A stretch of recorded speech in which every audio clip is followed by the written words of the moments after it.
পারল না বিরোধীরা। ভোটাভুটিতে হার, সংসদে পেশ আসন পুনর্বিন্যাস ও মহিলা সংরক্ষণ বিল। মোদি নিজে দিলেন গ্যারান্টি এবং প্রতিশ্রুতি। আগামীকাল বিল নিয়ে লোকসভায় ভোটাভুটি রয়েছে। 2/3 সাংসদের সমর্থনে এই বিল কি পাশ করাতে পারবে সরকার? লোকসভায় আসন বাড়িয়ে মহিলাদের জন্য সংরক্ষণ চালু করতে চায় মোদী সরকার। সংসদে 3 দিনের বিশেষ অধিবেশনে 3টি বিল পাশের লক্ষ্যে কেন্দ্র। মহিলা আসন সংরক্ষণের জন্য 131তম সংবিধান সংশোধনী বিল, লোকসভার সাংসদ সংখ্যা বাড়িয়ে 850 করার জন্য আসন পুনর্বিন্যাস বিল ও কেন্দ্রশাসিত অঞ্চল আইন সংশোধনী বিল। বিলের মূল লক্ষ্য হল লোকসভা এবং বিধানসভায় মহিলাদের জন্য 33% সংরক্ষণ কার্যকর করা। বৃহস্পতিবার বিলটি লোকসভায় পেশ করতে বাধা দেয় বিরোধীদের বাধার মুখে ভোটাভুটিতে যেতে বাধ্য হয় সরকার। তাতে বিল পেশের পক্ষে মত দেন 251 জন সাংসদ, বিপক্ষে 185 জন। শুক্রবার বিকেল 4টায় 3টি বিল নিয়ে লোকসভায় ভোটাভুটি হবে। নারী ক্ষমতায়নের লক্ষ্যে পদক্ষেপকে ঐতিহাসিক বলে প্রধানমন্ত্রীর দাবি। এই বিল 25 থেকে 30 বছর আগে পাশ হওয়া উচিত ছিল। देश की नारी शक्ति को हम कुछ दे रहे हैं, जी नहीं, उसका हक है।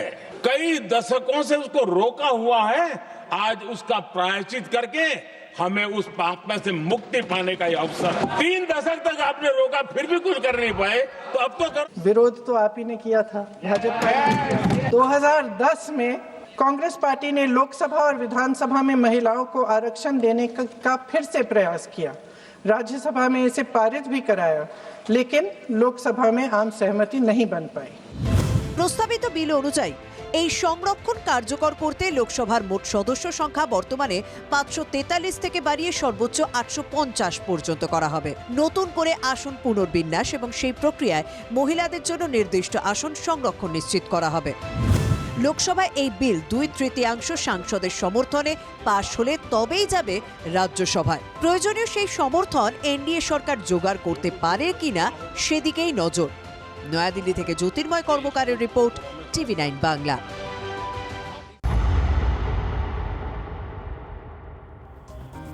যারা এই মুহূর্তে ট্রাইব্যুনালে রয়েছেন তারা কি ভোট দিতে পারবেন? এই প্রশ্ন নিয়ে যখন আলোচনা চলছে তখনই দেশের শীর্ষ আদালত ঐতিহাসিক রায় দিল।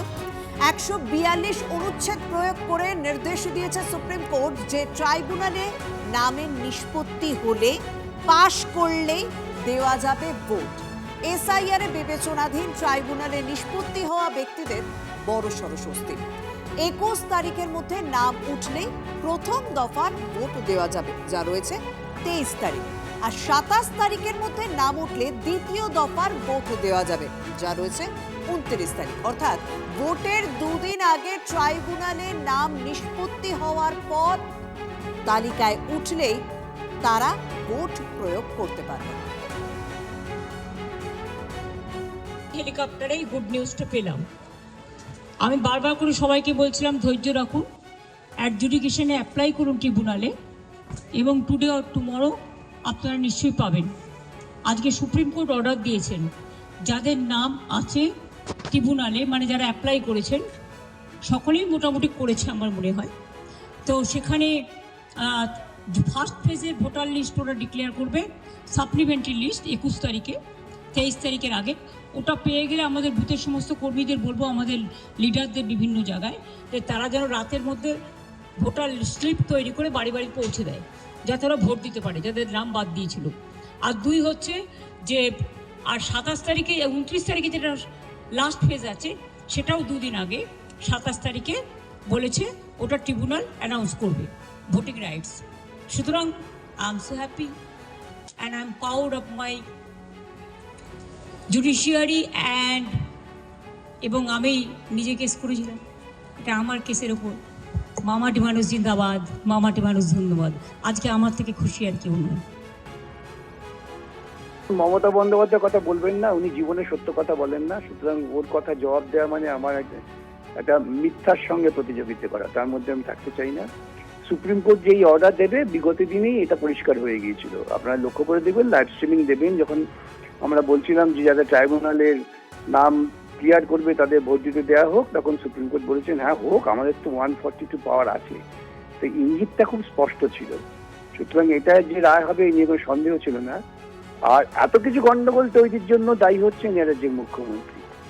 অনুপ্রবেশের তথ্য থেকে শুরু করে সরকারি কর্মচারীদের কাজ করতে না দেওয়া, তাদের যথেষ্ট পরিমাণে সরকারি কর্মচারীর সহযোগিতা না দেওয়া, যার ফলে এটা বিচারকদের কাছে চলে যাওয়া, এই সমস্ত গন্ডগোলের সৃষ্টির উনি হচ্ছেন মূল।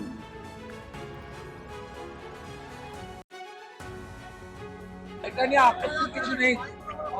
ট্রাইব্যুনাল যদি শুনানি প্রক্রিয়া নিষ্পত্তি করতে পারে এবং 2 দিন আগেও নাম উঠে যদি সাপ্লিমেন্টারি লিস্ট আসে, এটা আপত্তির কি?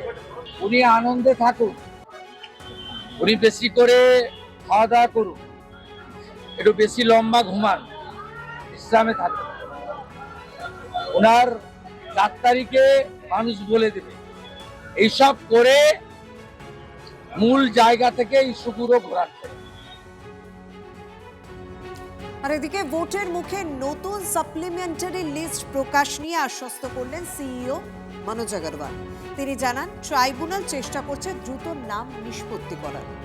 যে নামগুলো নিষ্পত্তি হবে তালিকায় নতুন নাম যোগ হবে।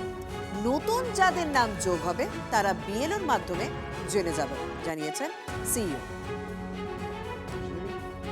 is totally independent of the ECI, is totally independent of CEO office.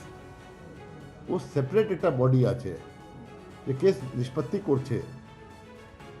ও কত করেছে নি করেছে যখন পর্যন্ত ড্যাশবোর্ড হবে না আমি বলতে পারবো না। ওরা তো সম্পূর্ণ চেষ্টা করছে তাড়াতাড়ি করার জন্য।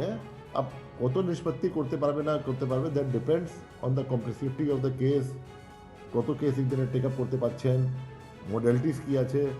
আই ক্যানট আনসার কি যেটা আছে কত নিষ্পত্তি যেটা আছে হবে কতদিন মধ্যে। The list we already have, যে নাম এখান থেকে যোগ হবে ওখানে অ্যাড হবে।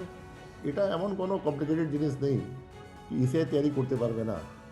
নিশ্চয়ই ভোটার সব জেনে যাবেন, নিশ্চিত থাকুন। যেটা আছে বিএলও বলে দেবেন, উনি নিজেই জেনে যাবেন। ওদেরকে কমিউনিকেশন হবে, ওদের যে সব ডিটেল আছে আপনার ইসিআই কাছে, সব ডিটেল আছে আরও কাছে, বিএলও কাছে, বিডিও কাছে। They will come to know 100%।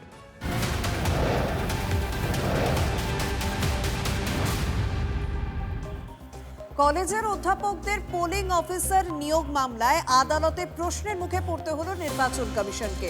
ঠিক কি বলা হয়েছে, কেন সমস্যা হচ্ছে জানাবেন আমার সহকর্মী শ্রাবন্তীর সঙ্গে রয়েছেন। শ্রাবন্তী, দেখো, কলেজের অধ্যাপকদের কেন নির্বাচনী প্রক্রিয়া যুক্ত করা হচ্ছে, কেন তাদের পোলিং অফিসার হিসেবে নিয়োগ করা হচ্ছে, সেই নিয়ে প্রশ্ন উঠেছে আগেই।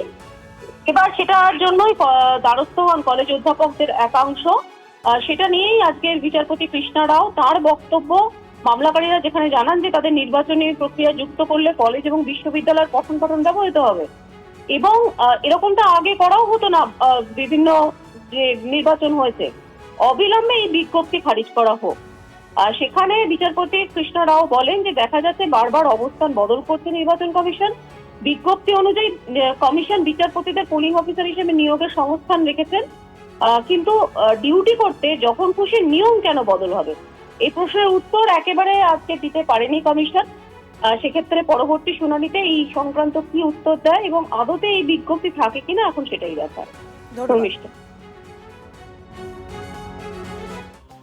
এসআইআর ডিলিমিটেশনের পরে আসবে এনআরসি, আমাদের সরকার থাকলে হতে দেব না। টিভি9 বাংলার একান্ত সাক্ষাৎকারে বলেন মমতা বন্দ্যোপাধ্যায়। দেখুন, মুখোমুখি মমতা বন্দ্যোপাধ্যায় আগামীকাল সন্ধ্যে 7টায় টিভি9 বাংলায়। It is the BJP plan and conspiracy to delete the voters' name. ভোটারদের বাদ দেওয়া, এটা রাজবংশী বাদ গেছে, কামতাপুরি বাদ গেছে, মতুয়া বাদ গেছে, সংখ্যালঘু তো ঢেলে বাদ দিয়েছে, হিন্দুদেরও বাদ দিয়েছে। এরপরেই তো ডিলিমিটেশনে চলে এসছে অলরেডি। তার মানে টুকরো টুকরো টুকরো টুকরো টুকরো গ্যাং, এরপরেই আসবে এনআরসি। তার মানে না, আমি হতে দেবো না বলছি, কিন্তু আমি বলছি আমাদের সরকার থাকলে আমি হতে দেবো না।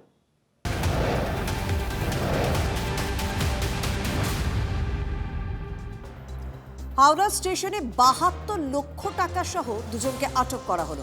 ভোটের আগে হাওড়া স্টেশনে বিপুল পরিমাণে অর্থ উদ্ধার হয়। আরপিএফ এর অভিযানে বড়সড় সাফল্য। আরপিএফ সূত্রে খবর, রেল ইউডের বেনারস ব্রিজ এলাকায় 2 ব্যক্তিকে সন্দেহজনকভাবে ঘোরাফেরা করতে দেখেন জওয়ানরা। সঙ্গে সঙ্গে আটক করে তল্লাশি চালায় আরপিএফ।